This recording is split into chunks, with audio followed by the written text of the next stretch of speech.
En octobre 2016, j'ai travaillé chez Party City comme employé saisonnier pour Halloween. Comme je n'avais pas de cours tôt le matin, on me mettait souvent sur les fermetures de semaine.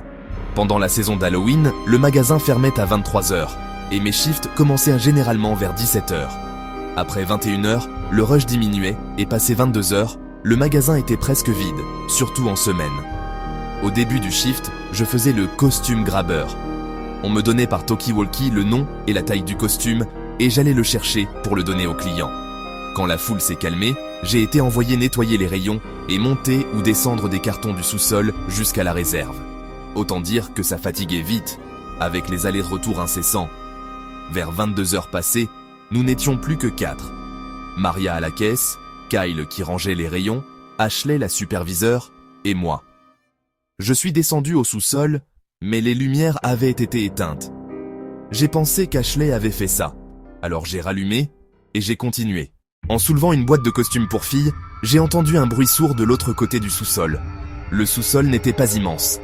Un grand cercle de carton autour d'une étagère centrale. J'ai posé la boîte et j'ai jeté un œil. Là, quelqu'un se tenait debout en costume, une longue robe blanche à capuche avec un masque de monstre.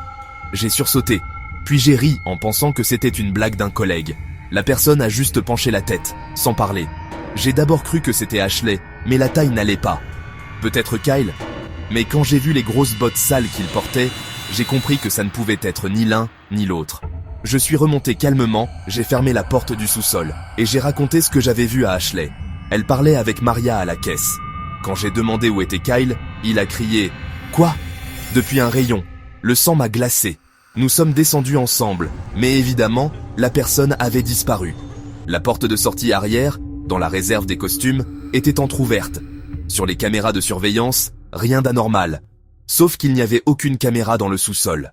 Je devais continuer mon boulot. À contre-cœur, j'ai repris la boîte laissée plus tôt.